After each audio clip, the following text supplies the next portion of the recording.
Everyone loves a good dinner with friends. But wouldn't you love it even more if you got paid to throw lavish dinner parties? Well, in today's episode, I talked to the founder of the dinner series, Seated with Strangers. And we talk about how she's been able to build up a strong following with the series and how she's been able to make a living from it. So if you're someone who wants to make a living by throwing exclusive events, then this is the episode for you. Enjoy. What's going on, people? This is Shy Harrison. Today is another edition of the Eat What You Kill show. And today I have, let's name some of your titles. Entrepreneur, filmmaker, storyteller. Yeah. Am I missing anything? Producer. Author. Okay. That's it. That's enough. Yeah. Shivawn Mitchell, how are you doing today? I'm great. Thanks for having me. No problem. So I actually know Shivawn for a couple of years now. Mm-hmm. And there's always been somebody who's, always doing a lot of things. A lot. I need a break. You need a break? I do. I need a vacation. You should go to Florida. So for the people that don't know you, who are you and what do you do in your own words? I would say I'm a storyteller. I think that's the heart of it, a storyteller. I haven't always been creative. I originally started out as a counselor. Okay. Yeah, I'm a counselor, or was, because I don't see anybody anymore, except for my friends.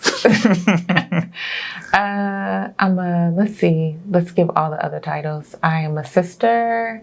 I'm a TT, aka aunt, a daughter, a friend, person everybody comes to vent to. So yeah, that wraps it up. Okay. Creative. Okay. All right, so one of the things I definitely want to talk to you about, because you started recently this, Seated with Strangers.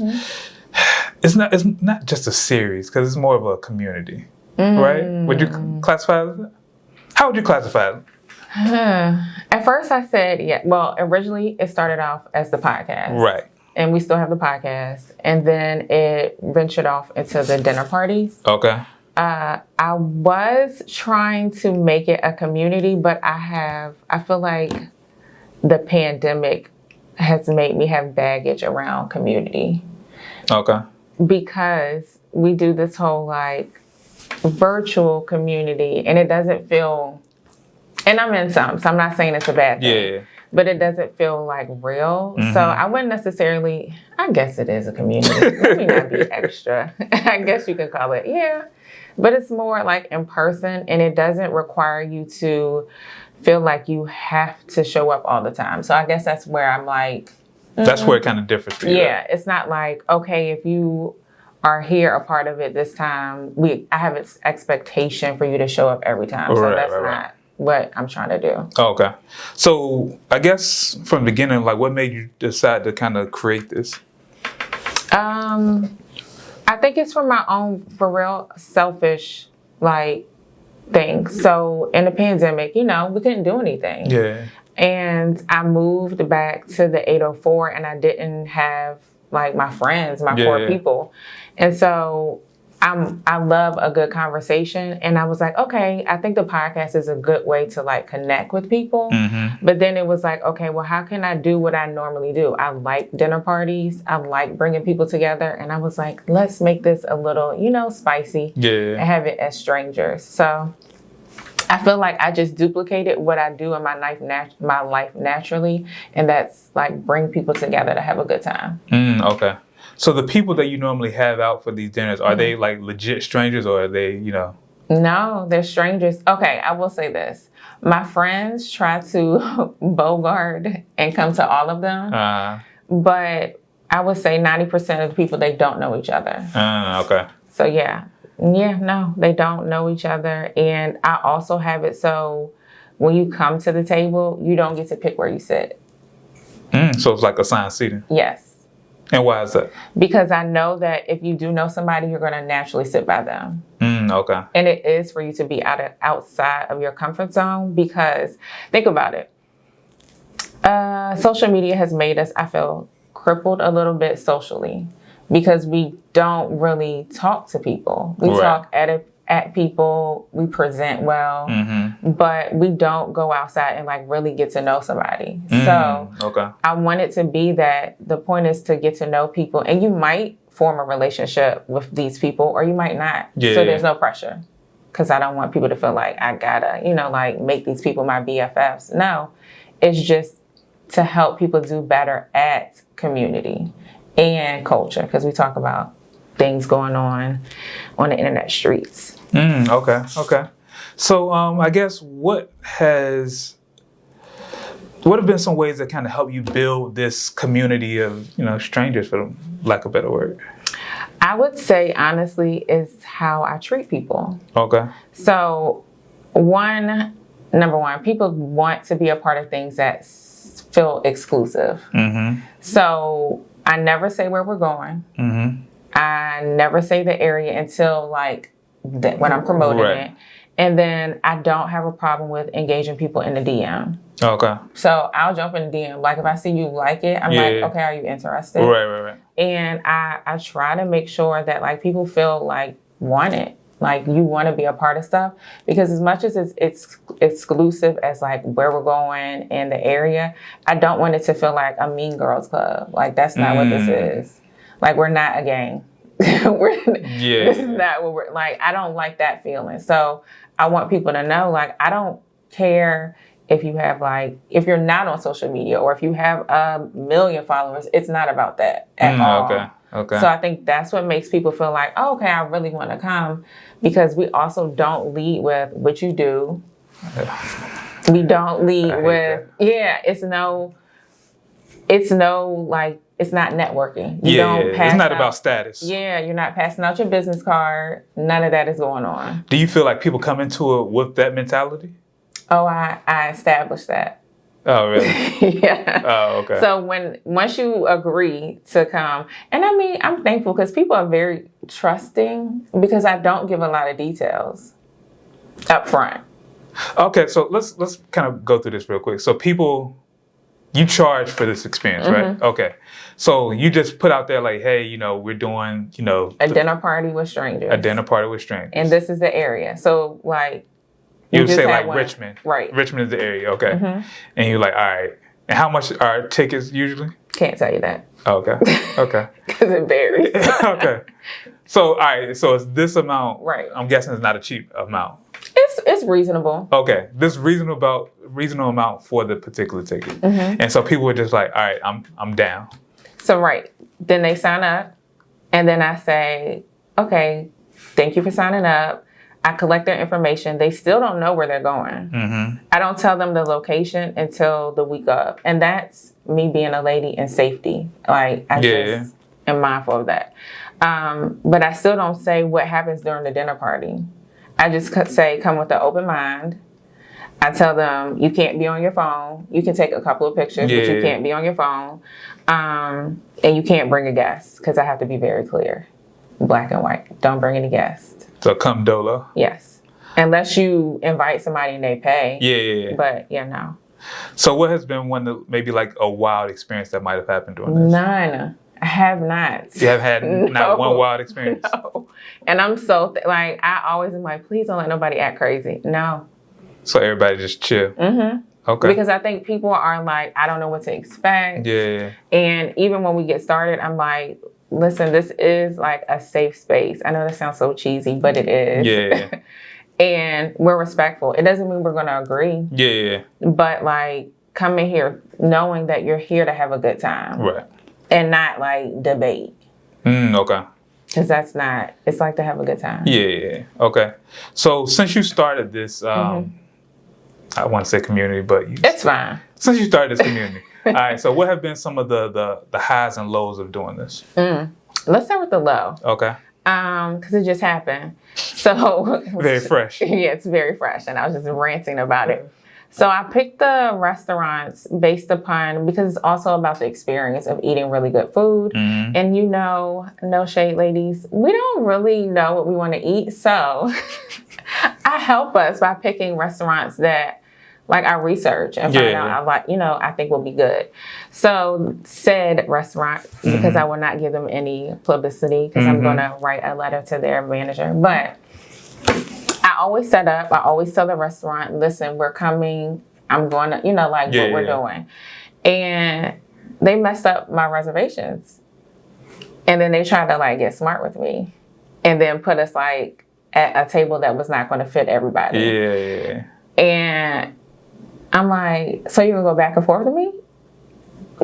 And I had to reel myself in because I'm like, wait, these people don't know me. Yeah. But I think that's the thing. It's like being professional, because this is a business, and like also having to make an executive decision really quickly. Because in that moment, I'm like, am I going to risk us having a really bad experience? Right. And I had to literally, in the 6-inch heels, run across to this other restaurant and be like, can you accommodate us? And can I like set up this table really quickly? And they were able to do it, and they like kept it open just for us. So I would say just being able to like pivot in a blink of an eye, like, it's not what you want to do, but sometimes you gotta do what you gotta do. Right. So what about the highs? The highs is seeing that people, so one area, I went to Atlanta last year, and to see that people actually like got on a plane to come. Oh, that really? tripped me out. Yeah. I was like, we might be on to something. Yeah, like, and to have 3 people who consistently have tried to go to all of them. Oh, really? And for people to be in my DM like, so when are you going to tell us where we're going next? Where are you going next? Like, that's crazy to me in a good way. I feel like the next one you got to do like a vacation spot. And see, that's the thing. I'm trying to like make sure that I don't listen to the crowd, because it's so easy to like let people boost you up. Yeah. And then you out there like looking crazy. Yeah. You like, oh, y'all said y'all wanted this, and then don't nobody know. Right. So yeah, that's the highs. Okay. So like I said, when we was going through your list of titles, you have a lot of things that you like to do. So how do you kind of balance things as a, what's it called, a multi-hyphenate? Or somebody with, a lot of passions? Right. To be perfectly honest, I would say balance is like a joke. But I concur. But I'm learning like just what is priority. And for me, like honestly, this year the priority is to stop working in my business. Right. And so I think it also is like what naturally flows together, like what complements each other. And the things that don't, it's kind of like, okay, you're going to have to take the back burner, because I don't want anything that causes friction this year, like business and creatively. So it's like what works together and what doesn't. And the things that don't, it's okay to be like, not right now. Do you believe that like your passions have to like kind of flow together? I used to not. But I think it's changing a little bit, just because as a creative, I think that it's easy to take for granted that things come to you naturally. Right. But it's like, am I also working against the current because I'm trying to juggle something that like just doesn't flow? So yeah, I don't, even in projects, I just don't want to take things that don't make sense or don't align with where I know I want to go. Okay. Yeah, because I realized that kind of like that same thing. Like I was trying to do a lot of different things, and some of those things don't really flow with how everything in my life flows. Like I like talking to people. I like asking people about their journey and stuff like this. But this goes in line with pretty much everything else that I do.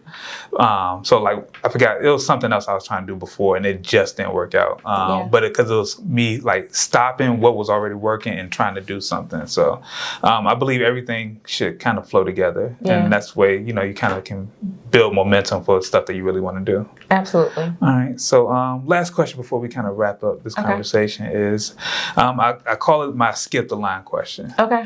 So if you at however old you are right now, had to give advice to the version of yourself from 10 years ago. And when I call it skip the line because, like when we was in like elementary, middle school, high school, whatever like that. If you was in the back of the line, your friend like, hey, come up here, you ain't got to wait. Skip the line. Right, you can skip the line. I like that. Yeah, so what advice would you give what tangible piece of advice? We don't say work hard or nothing like that. Like something tangible that people can do.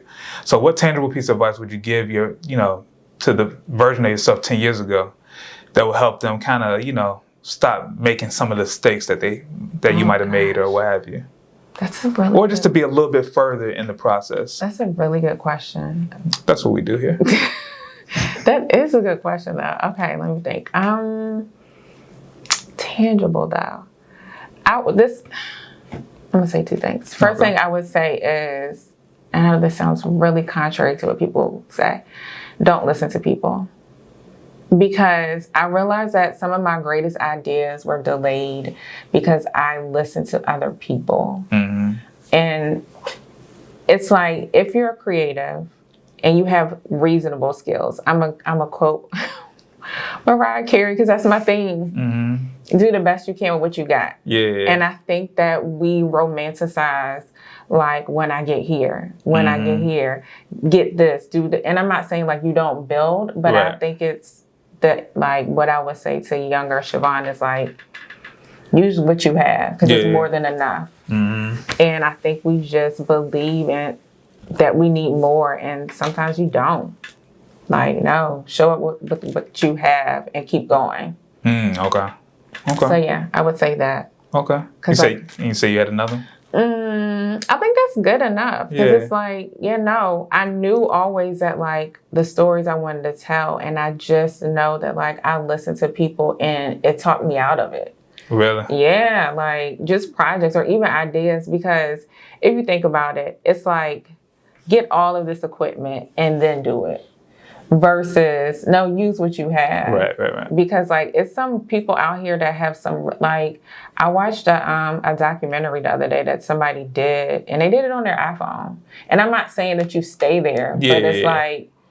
But that helps you build momentum till you get to the next thing. Like, a lot of people stop and don't do anything, and then no motion and no movement happens when you don't do anything. So it's always good to kind of, like you said, use what you got to kind of get to where you want to get to. Yeah. And then once you get there, then you can be like, all right, I'm going to buy me a camera, or I'm going to do this particular project, or, whatever the case may be. Yeah. But you definitely want to start where you're at. So I'm 100% with that. And I do have a second. Yeah.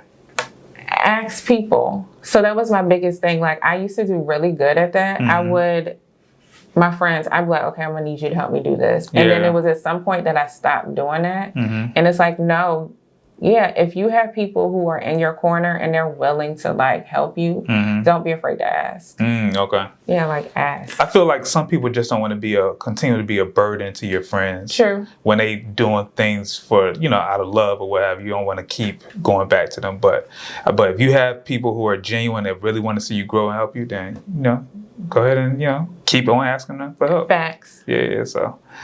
All right, so as we wrap this up, what's next for you? Oh, City with Strangers is doing a whole tour this year. Really? Yeah. Where y'all going with? I can't tell you. Everybody asks. I cannot tell. Oh, okay. You know what? Because I've learned, and I don't know if it's the same for you, I've learned that sometimes it's better to say less and do more. Because, like, people be out here, not saying you, but people be out here stealing. Yeah, most definitely. So, like, and it's hard because I naturally want to share with people, like, oh, this is where we're going. See, my issue is I get wrapped up in the high of telling people, and people are like, yeah, do that. Yes. And then I'm like, yeah, I'm going to do that. And then I don't do nothing. And then don't do it. I've just stopped doing it because I was definitely the queen of, like, oh, nah. So, yeah, we are doing the tour. I will say it is majority on the West Coast. I will say that. Okay. I ain't mad at that at all. Yeah, we'll see. We're going to be in these streets. All right. So where can people find you at? You can find me on Instagram at Shivawn Mitchell. You can find me on my personal website, Shivawn Mitchell, and that'll lead you to all the things, everything, even Seated with Strangers. All right, cool.